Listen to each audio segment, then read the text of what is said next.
Meghan Markle as ever brand launch as the products went live and they are obscenely overpriced. In my opinion, now not necessarily as bad as some people are quoting like $100, but you're still talking about $14 for a jar of spread, not even actual jam, and a collector's thing that is probably going to be mostly absolutely worthless because it's designed to only hold that particular spread, which is sort of ridiculous. I also got this at the grocery store last night. This Nature's Promises organic raspberry fruit spread for like $5. But it did do pretty well. It did sell out. I'm not necessarily super surprised, but this is not the real test.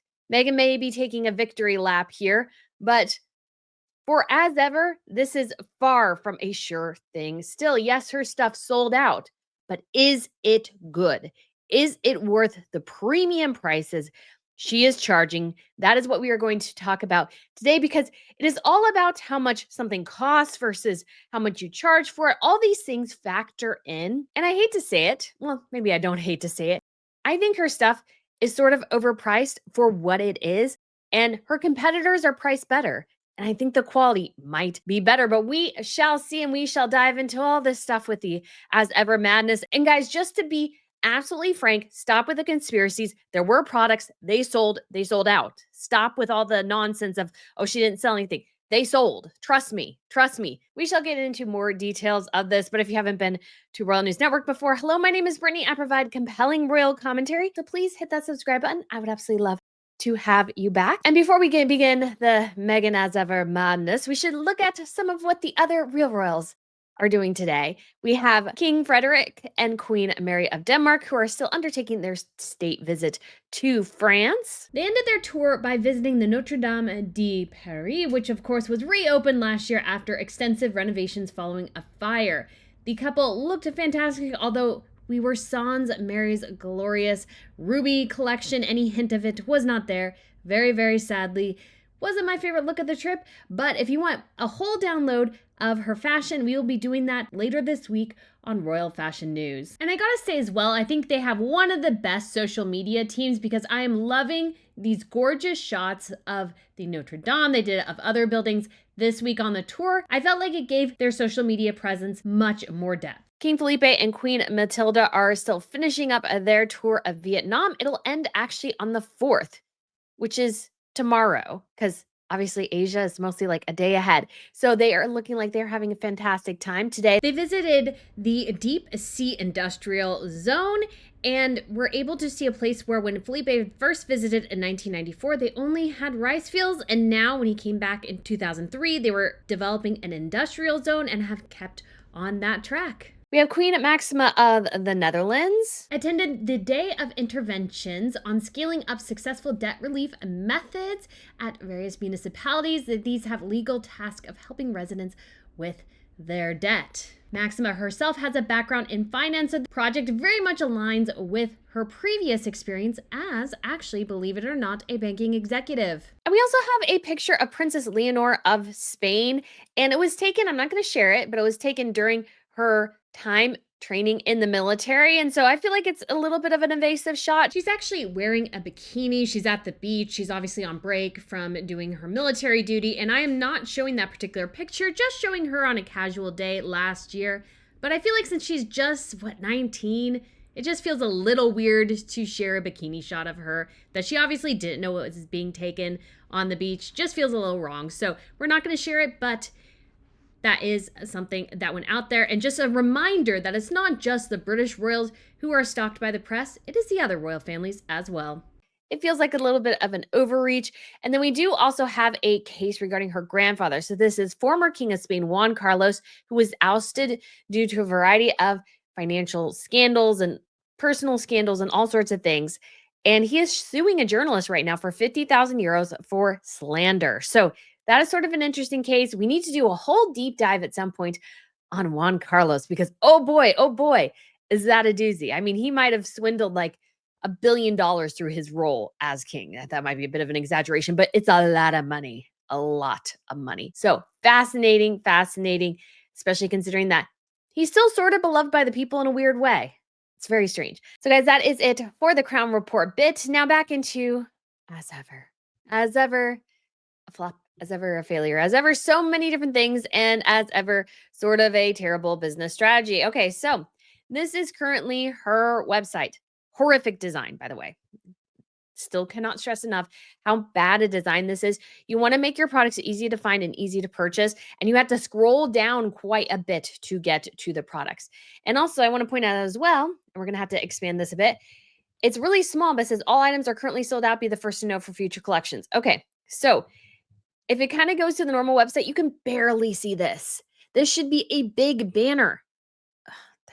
It might look pretty, but the functionality for a website that is supposed to sell products is horrifically awful. So let's take a look at said products. So I did a bit of math here. It would cost you $121 to purchase everything on here. That's not including tax or shipping if you decide to do it expedited. So everything is currently sold out. But guys, I actually managed to get the vast majority of this. The only two things I could not get were the flour sprinkles and the honey. The honey was the first thing to sell out. I'm going to imagine there were tiny, tiny quantities of this.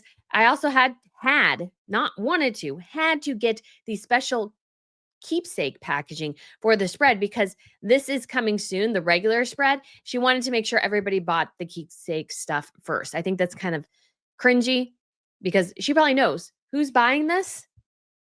Journalists and her fans. Those are the only people I imagine buying this because it sold out so quickly that unless you were like super on top of it, you probably missed it as a layperson. And while she can sustain herself by ignoring the layperson market, I think that's sort of a mistake. You also have here that this stuff I think is obscenely overpriced for what it is, and it has to be the best. She's selling this stuff. It has to be really, really good to justify these prices. So if she ends up not being able to justify those prices in terms of the quality, that's going to be really, really huge. Because the thing is, guys, we have no clue what actual people think of this product because she hasn't given it to anybody but her friends. And because of that, I have no clue how good this spread is. In addition to that, we probably can guess that the quantities on this were pretty small. And so we don't know if I look here, let's go over to Meghan, or no, maybe it's as ever. So if we look here at her Instagram, you can see them making the spread in the factory here. I'm just curious if we can see and guess how many. I mean, I would say upwards of 1,000. Beyond that, I'm not entirely sure how many. I would say upwards of at least 1,000. So to sell 1,000 in 30 minutes is not terrible. Although I will say as well, guys, if you were not aware, because I like started watching this as soon as I kind of figured it would probably launch at about 9 o'clock. I was a couple minutes behind. But when it comes to this one, when I first clicked on it initially, and it was like 907 or something, it actually went to a 401 page, which is like a broken link page. So this website definitely had problems. We had a shift where products went from sold out to coming soon to sold out again. These type of glitches just don't generally look good. They do happen though. That does happen with early products. So let's go and look at each of them individually and what can we see. So it says where it all began.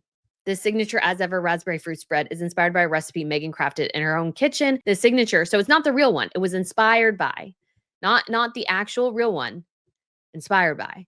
So Meghan's friends might have gotten the real one. We got just the inspired one. So it's not actually the original recipe. And in addition to that, it's not where it all began. It's not. She began with strawberry jam.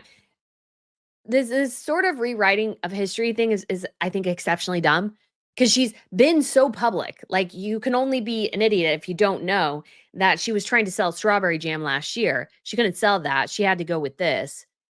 She like just don't understand. You can't say where it all started if it wasn't there. It wasn't even on your flipping show, to be quite honest. It was like a little bit, maybe. I still don't know. Like, stop. She's got to stop with that. The signature blend delicately mixes the sweetness of raspberries with a hint of lemon and is crafted with a fluid texture so it can be drizzled, spread, poured, and enjoyed for so much more than your morning toast. This delectable spread comes in an elegant keepsake packaging, which is idiotic, crafted to be cherished long after the last spoonful. So incredibly stupid.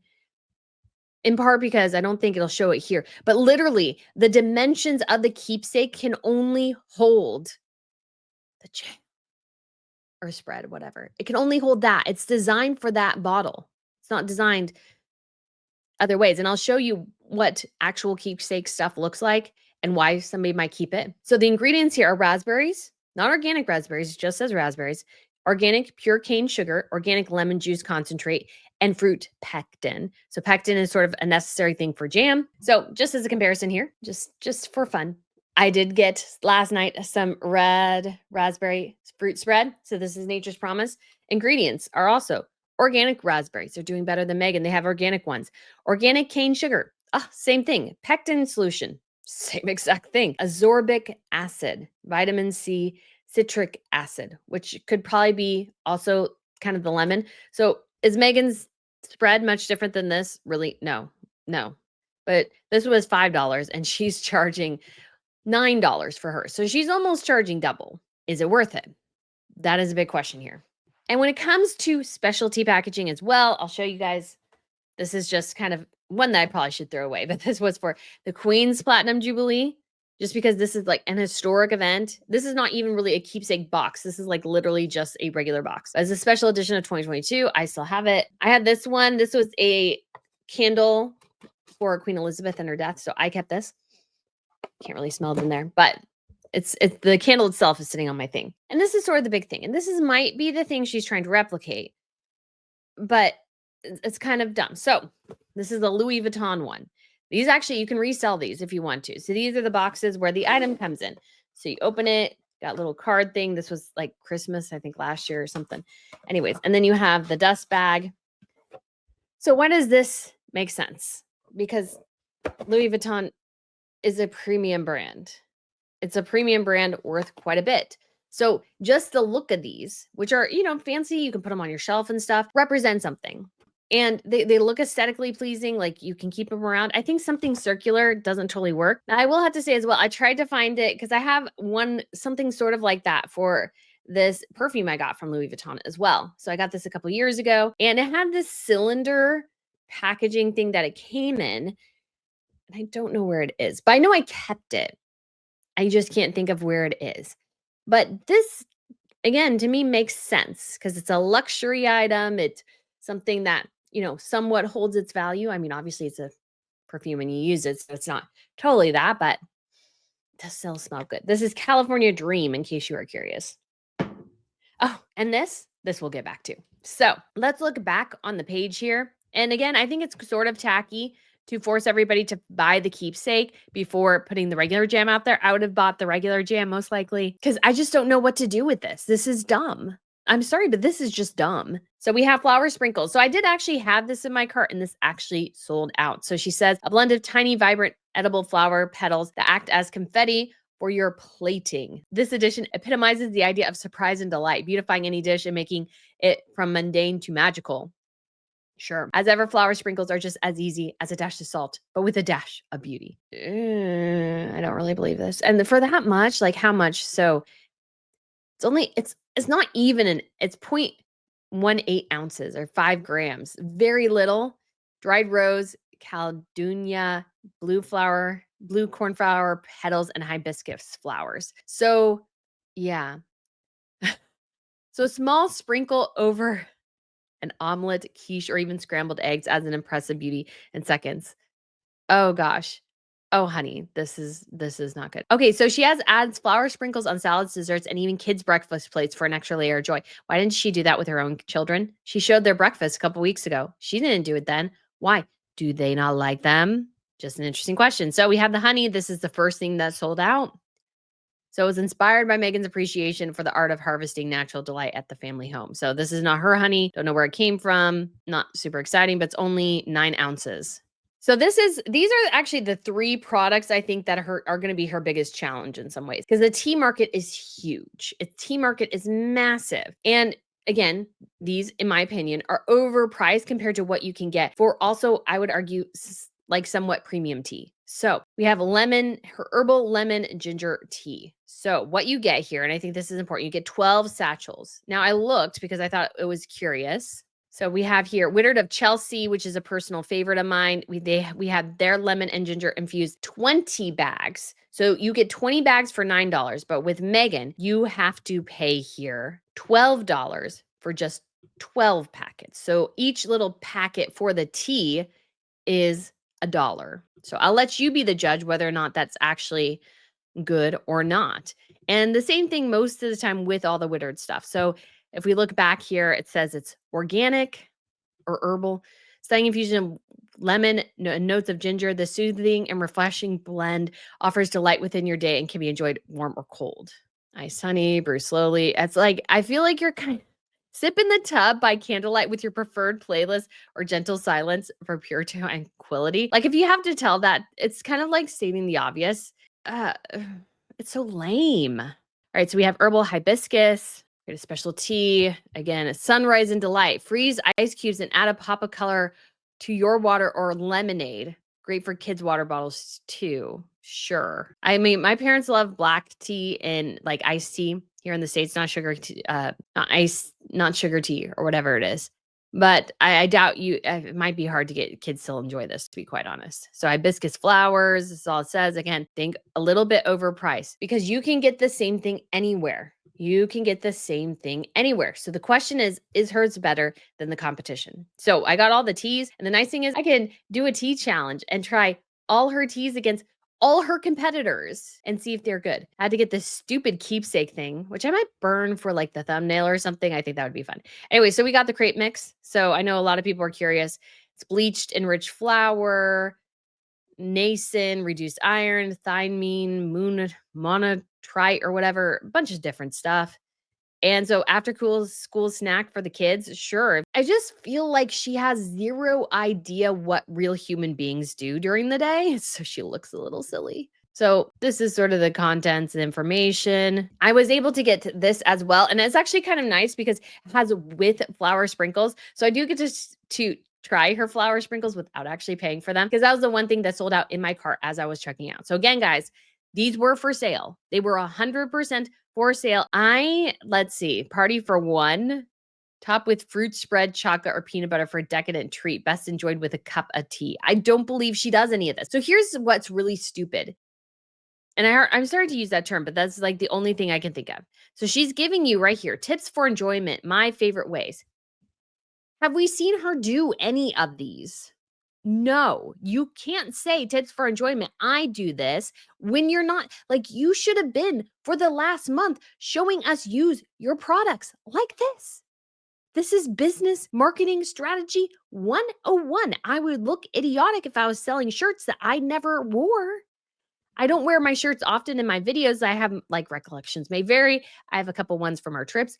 I don't wear them in the videos because, wanting to look professional here, but it would look stupid if I never ever wore them. I definitely wear them. I definitely wear them. So that just sort of looks silly in my opinion. It looks silly. Oh gosh, Meghan thinks she's some sort of cooking fiend and I don't buy it. So this is her with the New York Times because we all garden in white, right? We all garden in white. So she's showing up her real kitchen now because she, of course, can't show us her real kitchen normally. And I will have to say, I think her kitchen is sort of horrifically designed, and she probably actually would redesign it if she could. I don't think they had the money to do that. They didn't redesign anything of their house. And what you'll notice with celebrities, and this is very, very common, a celebrity buys a home, even though all the finishes are high end and it's fantastic, they totally gut it to make it their own. That Harry and Meghan have never gutted their home shows that I don't think they have the money to do that. Because I feel like her kitchen, it's sort of very rustic, but I feel like it's very old-fashioned, something I don't think she would particularly like on her own. So she's talking about banana pudding. I know some people would be upset I took out the wafers, but I like them crumbled on top. Nobody cares. Bright morning last week at her home in Montecito, Meghan roved between the garden where Prince Harry stopped by the strawberry patch in Birkenstocks to say he was getting on a work call. Oh gosh, all the mess with his collapse there, I'm gonna guess. And the vast, well-worn kitchen where her mother, Doria Ragland, graceful in jeans. Okay, you don't have to say graceful in jeans. You can just say in jeans, white t-shirt, and a silver nose ring. Rummaged for breakfast and then double wide refrigerator. Oh, so Meghan didn't give her breakfast? I thought she was a hostess with the mostess. Again, there are totally like competing narratives here that Meghan has done. Grandma Jeanette would have used instant, Meghan said, referring to Ms. Raglan's mother, because, Meghan doesn't talk about her other family, Meghan Markle. Markle family is, dead to her, as they tasted a batch of homemade pudding flecked with vanilla. But she would have loved this. Okay, but I thought her mom was rummaging for breakfast and now we're having banana pudding. I'm very confused. Last month, her Netflix series dropped from a broken royal bride to a triumphant domestic goddess. Oh, what about the bullying? New York Times, did you ask her about that? Of course they didn't. They're not true journalists anymore. They just took everything Blake Lively said and didn't question it at all and published it. And they are now fighting a huge lawsuit over it. So yeah, try to question things. It's sort of your job as journalists. And I know some people don't like that I question things. I question some of the situation with Dr. Sophie. I question other things. People don't like that. But that's a job of a journalist, is to question things. You just don't go along. You have to question. So it says, like many others, so proving that Meghan Markle does not have an original idea. Last week's visit, the first time a reporter was invited into her kitchen, because, heaven forbid anybody be actually in her house, showed that she is a passionate home cook who knows her way around a vinaigrette. Anybody can make a vinaigrette. That is very easy. I mean, I feel like anybody who knows anything about kitchen, she knows her way around a vinaigrette means literally nothing. Like if she was making bread or something, that'd be impressive. But she's literally making a vinaigrette. You can get a packet and add a couple of ingredients and bada bing, bada boom, you have a vinaigrette. So that is nothing to be, and quick with a lemon zester and deft with a knife. Okay, New York Times, please, for the love of goodness, stop trying so hard to blow smoke up her butt. You'll look ridiculous. I was allowed to on the condition that no photographs were taken or of the house for reasons of privacy and security. But she'll violate her own security by showing pictures and videos around her house. You can't have it both ways. She violates her privacy and yet tells somebody else, oh, you can't share the same stinking video I shared. That's so hypocritical. Boundless enthusiasm with big Charlotte York energy. Oh, please. She's still trying to figure out her public identity in her 40s while pitching it to a global audience because she doesn't have an identity, because she keeps changing it to make people happy. That's why you're failing. Her decision to do so may read to some as entrepreneurial or endearing or narcissistic, but you can't say it isn't a big swing. It's narcissistic and grifting.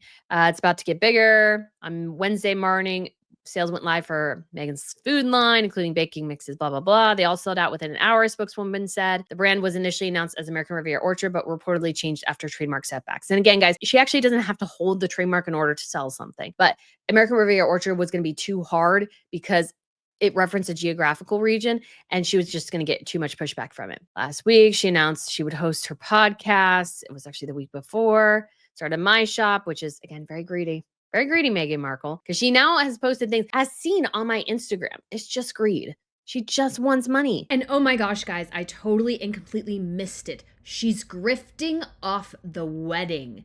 She is now, I kid you not, has a tab that says My Wedding Edit. So literally, guys, or the wedding edit, you can go and buy her makeup from the day so she can, again, continue to monetize off the monarchy. This woman has zero shame. She's too talentless to do anything else but grift and be an influencer. She's too talentless. It's so sad. So she presents herself series in a kitchen that was not her kitchen, because her kitchen's kind of dark and I don't think actually really all that conducive to filming, to be quite honest. When the show appeared, the millions who have long felt entitled to critique Meghan as a member of the British royal family. If you don't want to be critiqued, don't marry the British royal family, Meghan. It's not that hard. We're free to judge her as a wife, mother, cook, decorator, and hostess. And many did, calling her saccharine, inauthentic, and uninspiring. She was. And she was compared to Hannah Neilman of Ballerina Farm and other influencers riding the trad wife wave who glamorized old-fashioned women's work like feeding chickens and cooking breakfast that many women have no desire to return to. I would argue focus more on the fakeness. The best episodes frame Meghan as a respectful student of chefs like Alice Waters and Roy Choi, because she can't really cook that well. And others, she is a teacher demonstrating recipes like a pasta salad and entertaining tips to a series of friends who are charged with showing enthusiasm while she hands them raw fish.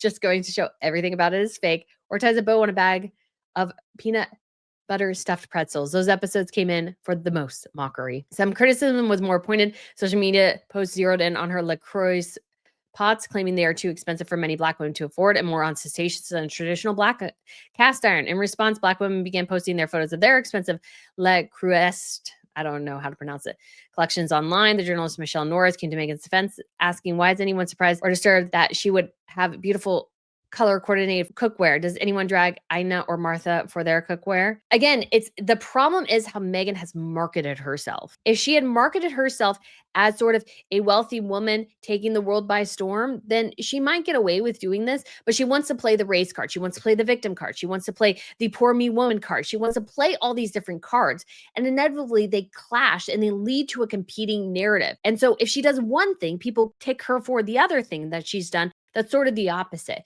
It's sort of living life as a hypocrite. You're constantly called out for things because you can't stick with the narrative because you are so consumed with trying to please everyone that you end up pleasing no one. In an interview, she noted that singling Meghan out for not using her real kitchen was also illogical. Every set is a performative kitchen. I think she managed to present an authentic version of herself within that artificial space. The space was authentic. Meghan was the artificial one. What's so bad about someone wanting to share their joy? She didn't share joy, though. This is literally make me money by buying my products. That is literally her whole pitch is I need more money. I live in a $15 million mansion. My husband is a prince, but I'm poor. Give me more money. That's the problem. Also, as well, she keeps telling everybody, I have a seat at the table and yada, yada, yada. And the problem is that's not true. We know that's not true. So when she does these kind of stupid things, it reads on as inauthentic.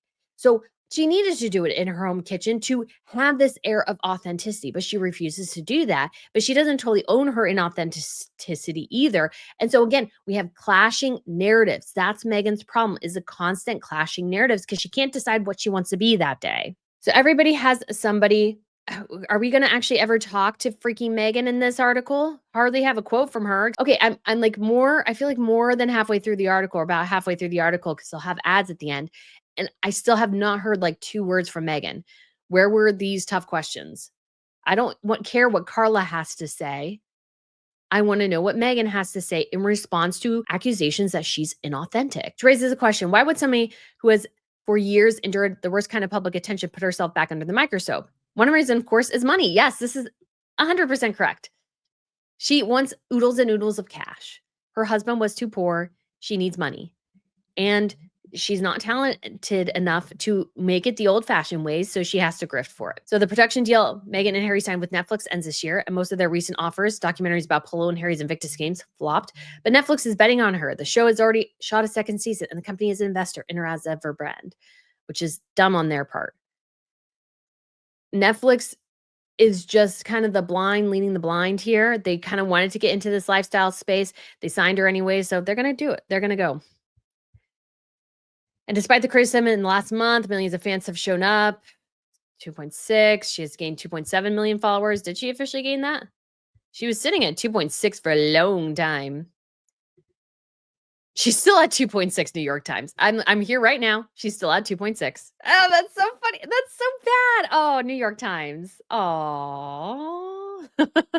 So I want to point that out because, to be serious, she has, for her level of reputation, she has like that her social media following is struggling to grow, shows a severe problem. So goes on to say, the other reason is personal. I need to work and I love to work, she said, but you're not doing stuff, but you're not good. Like, find something you're actually good at. Stop grifting and find something you're genuinely good at, which is not this. Putting that until she met Harry, she hadn't had a job.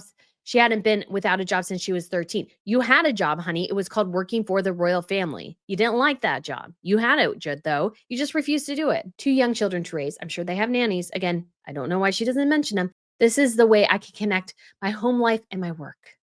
She's hoping to do that without feeding the fires of tabloid headlines. That's exactly what she's doing.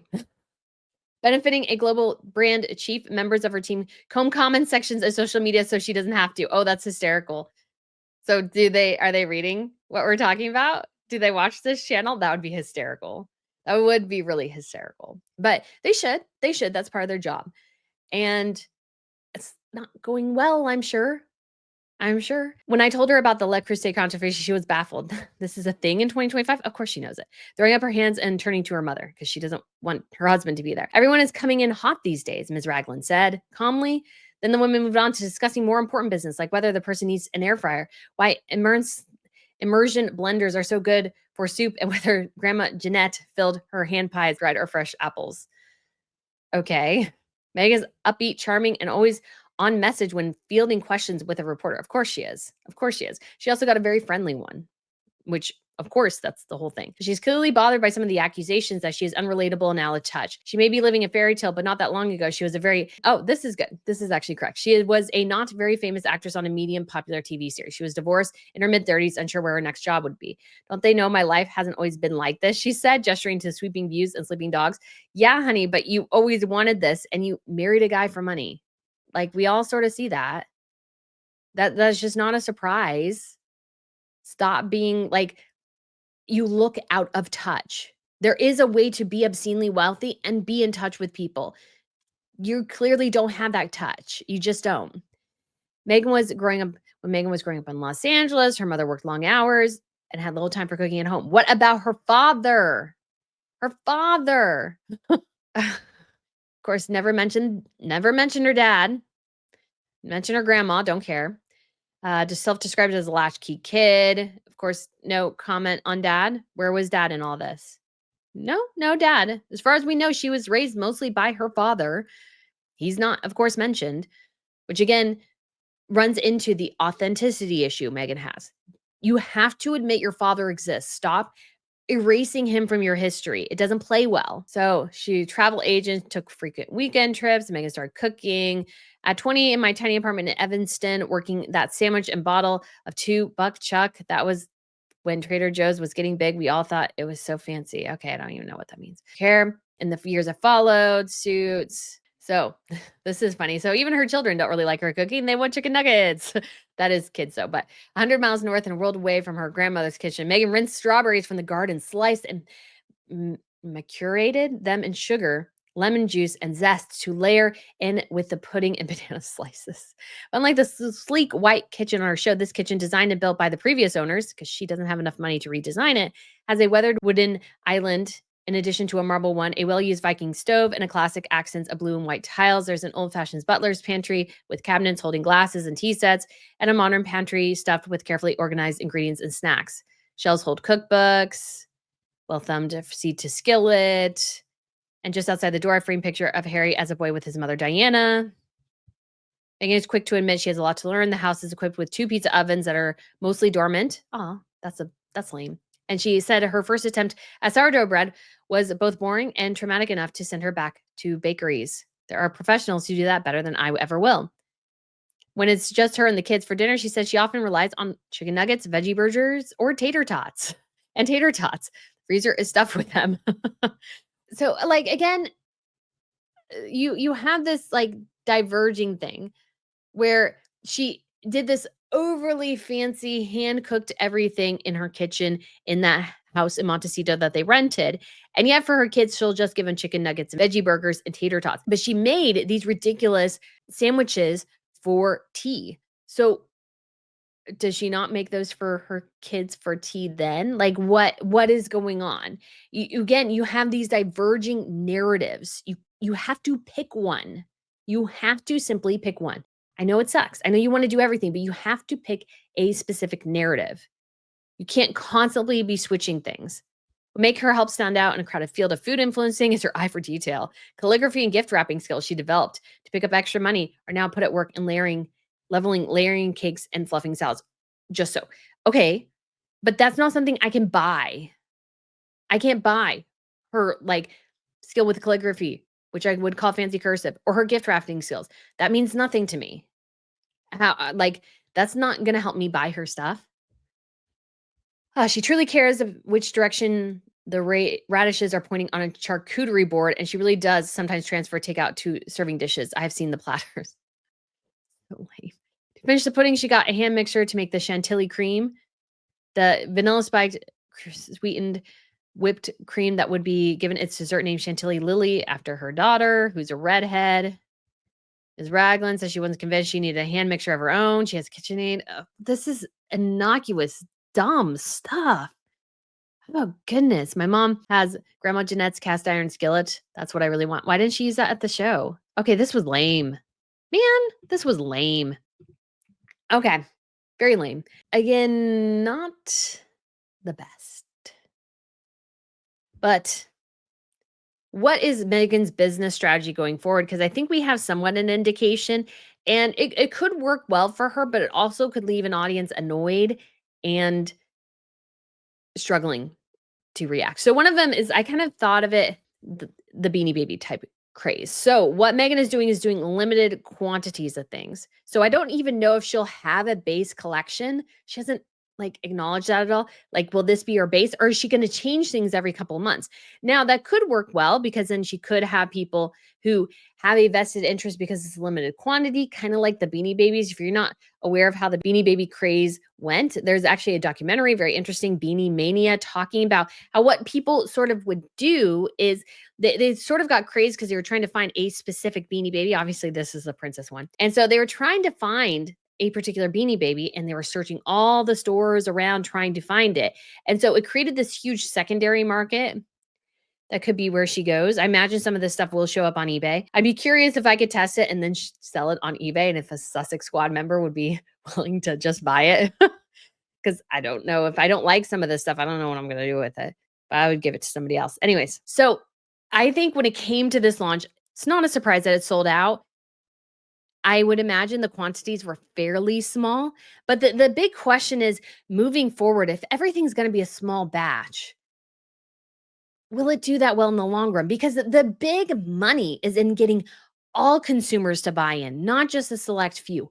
Everyone. That's the big ticket. I think her stuff is overpriced. And the big challenge is, and why I bought it is it better than stuff you can buy for half the price or less? Because that's the big metric here. Can you take the same tea that you bought in store for $5 with more packets? Is hers better? Does hers taste better, or does hers taste worse, or is there no difference? Because if you are a consumer and you spent $120 on products and you try all of them and you go, I mean, they're okay. They're nothing to write home about, because the thing is, she's built this thing up so much, I think to her detriment. It's one thing to have like a physical product, like a pen or something, because a pen writes or it doesn't write. And so people like or don't like this particular pen. I like this particular style of pen. It's a Sharpie. They came out with cool colors, and I love anything with colors. So I have like all the colors because I got a little crazy. Anyways, so because of this, when it comes to Meghan and the brand, has she differentiated herself out enough from this pen to, let's say, others? That's again the $64,000 question. Because if let's say this pen is no different than a Mont Blanc. A Mont Blanc costs $400 plus. This costs, like with a packet, maybe $7. If I see no difference between that premium one and that, I get it, Mont Blanc is a little excessive. But if I don't feel any difference between the premium and the regular, I'm going to go with the regular. So she may get an initial burst of orders the first time, but the second time it's going to be smaller, especially because right now I think she didn't allow anybody to test this. So a lot of journalists like me purchase them because in order to review them and have an opinion on them, I have to test them.